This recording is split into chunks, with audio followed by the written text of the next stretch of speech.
Hello welcome friends. तो दोस्तों, आज की इस वीडियो में हम जानने का कोशिश करेंगे कि बिटवीन एंड अमंग के बीच मेजर डिफरेंस क्या क्या है। साथ ही साथ बिटवीन का यूज हम कहाँ पे करते हैं और अमंग का यूज कहाँ पे करते हैं, इनके ऊपर भी हम बात करेंगे। तो चलिए वीडियो शुरू करते हैं। तो दोस्तों, सबसे पहले मैं आपको बता दूं कि बिटवीन एंड अमंग इस दोनों का अर्थ होता है बीच में। बिटवीन और अमंग इस दोनों का अर्थ होता है बीच में। लेकिन जब दो के बीच की बात की जा रही हो, कितने की? दो की। जब दो के बीच की बात की जा रही हो, उस सिचुएशन में हम बिटवीन का यूज करेंगे। और जब दो से अधिक के बीच की बात की जा रही हो, उस सिचुएशन में हम अमंग का यूज करेंगे। चलिए कुछ एग्जाम्पल के थ्रू इसको और ढंग से हम समझते हैं। देखिए, मेरा पहला एग्जाम्पल है, there is no love lost blank space him and her. देखिए, मैं सेंटेंस आपको नहीं बता रहा हूँ, सेंटेंस का फॉर्मेशन नहीं आपको बता रहा हूँ, बस मैं आपको विटामिन और अमंग के बीच डिफरेंस, साथ ही साथ कहाँ पे इसको यूज करेंगे वो आपको समझा रहा हूँ। आप इसी पे फोकस रखना। तो देखिए, यहाँ पर कितने की बात की जा रही है? दो की। एक हिम एंड हर, तो यहाँ पे दो ही की बात की जा रही है। तो मैं आपको बताया हूँ कि जहाँ पे दो की बात की जा रही हो, दो के बीच की बात की जा रही हो, वहाँ पे हम विटामिन का यूज करेंगे। तो पहला का मेरा राइट आंसर हो जाएगा विटामिन। दूसरा प्रश्न है, the teacher distributed the sweets blank space the children. यहाँ पे ये स्टेटमेंट बताना चाह रहा है कि एक टीचर है जो अपने स्टूडेंट्स के बीच मिठाइयाँ बांटते हैं। तो आप ही बताओ, टीचर जो होते हैं, कोई एक स्टूडेंट्स को यहाँ पे तो नहीं बता रहा है कि मिठाई बांट रहे हैं। टीचर जो है ना, सारे क्लास को बांट रहे हैं। और सारे क्लास में कितने होते हैं? अनेकों स्टूडेंट्स होते हैं, बहुत सारे होते हैं। तो दो से अधिक हो गया। तो इस सिचुएशन में हम अमंग का यूज करेंगे, क्योंकि यहाँ पे स्टूडेंट्स जो है, जिसको टीचर मिठाई बांट रहे हैं, वो दो से अधिक है। तो इसलिए हम अमंग का यूज करेंगे। तीसरा मेरा क्वेश्चन है, ही डिस्ट्रीब्यूटेड हिज प्रॉपर्टी। और पहला में है his son and daughter, and दूसरा में है हिज सन एंड डॉटर्स। तो देखिए, एक व्यक्ति है जिसके बारे में बताया जा रहा है पहला स्टेटमेंट में कि वो अपने बेटे और बेटी के बीच अपने प्रॉपर्टी का बंटवारा करते हैं।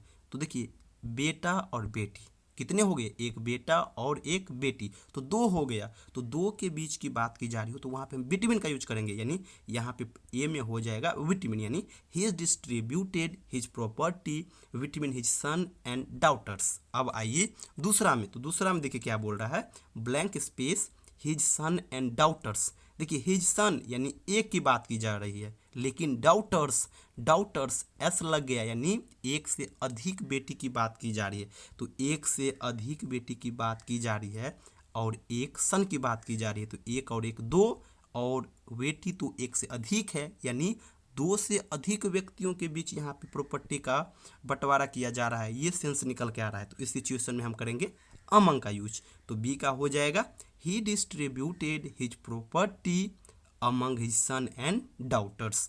अब चलते हैं चौथा प्रश्न में। देखिए, चौथा प्रश्न यहाँ पे बता रहा है, MP is in blank space Gujarat, Rajasthan, UP, Chhattisgarh and Maharashtra. यहाँ पे ये क्वेश्चन बताना चाह रहा है, ये क्वेश्चन कह रहा है कि एमपी जो है, ये गुजरात, राजस्थान, छत्तीसगढ़, यूपी और महाराष्ट्र, इन पांचों स्टेट के बीच में आता है। कौन चीज़? तो एमपी। तो आप कहेंगे यहाँ पे एक से अधिक स्टेट की बात की जा रही है, यानी 5 स्टेट है। तो यहाँ पे हम अमंग का यूज करेंगे, लेकिन अमंग यहाँ पे बिल्कुल ही रॉन्ग हो जाएगा। क्यों? तो देखिए, एक चीज़ आप हमेशा याद रखना, जब लोकेशन की बात की जा रही हो कि ये स्टेट जो है इन 4-5 स्टेट के बीच में आता है, ये राज्य जो है, ये जो कंट्री है, ये इतने इतने कंट्री के बीच में आता है, यानी लोकेशन शो कर रहा है कि एमपी जो है गुजरात, राजस्थान, छत्तीसगढ़, यूपी, महाराष्ट्र, इसके बीच में आता है। तो इस प्रकार का जब सेंस आ रहा हो, यानी लोकेशन का पता चलता हो, तो उस सिचुएशन में हम विटामिन का यूज करेंगे, ना कि एमंग का।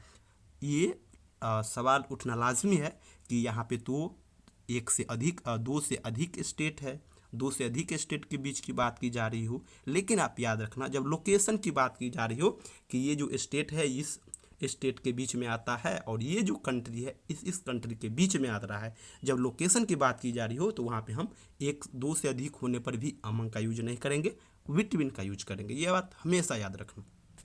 पांचवा प्रश्न पे आते हैं। पांचवा प्रश्न है the tournament will be played blank space India Australia and New Zealand. Same यही कंसेप्ट यहाँ पे भी आएगा। देखिए आप लोग देखिएगा, टूर्नामेंट जो होता है वो हमेशा ही दो से अधिक टीम के बीच होता है। जैसे देखिए T20 वर्ल्ड कप हो गया या फिर एशिया कप हो गया, तो वो सब क्या होता है, एक टूर्नामेंट होता है जिसमें दो से अधिक टीम भाग लेते हैं। लेकिन एक चीज़ आप बताओ कि एक समय कितने टीम के बीच मैच खेला जाता है। तो आप कहोगे कि हमेशा, भले ही ये जो टूर्नामेंट है ये इंडिया ऑस्ट्रेलिया और न्यूजीलैंड के बीच खेला जा रहा है, लेकिन एक समय जो मैच होगा वो दो टीम के साथ होगा। जैसे कोई मैच होगा तो इंडिया ऑस्ट्रेलिया के साथ हो सकता है, या फिर ऑस्ट्रेलिया न्यूजीलैंड के साथ हो सकता है, या फिर इंडिया एंड न्यूजीलैंड के साथ हो सकता है। इस प्रकार से नहीं, एक बार में तो दो के बीच ही ना मैच होगा, भले ही टूर्नामेंट में कितना भी टीम पार्टिसिपेट कर रहा हो। तो इस सिचुएशन में भी हम यहाँ पे बिटवीन का ही यूज करेंगे। आप लोग याद रखना,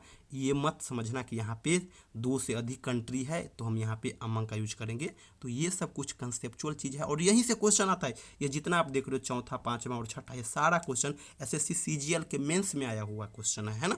सेम इसी प्रकार देखिए अगला, देखिए जब कोई समझौता की बात की जा रही हो, कि जैसे मान लीजिए कोई विवाद होता है तो वहाँ पे समझौता होता है, जैसे भारत पाकिस्तान के बीच होता रहता है। तो जब ये समझौता की बात की जा रही हो और उस समझौता में तो एक के बीच समझौता तो होता ही नहीं, हमेशा ही दो या फिर दो से अधिक के बीच समझौता होता है। तो उस सिचुएशन में भी हम हमेशा बिटवीन का यूज करेंगे। जैसे देखिए यहाँ पे लिखा हुआ है there is an alliance blank space the 3 European nations, यानी 3 यूरोपियन नेशन के बीच समझौता हो रहा है, इस प्रकार का सेंस आ रहा है।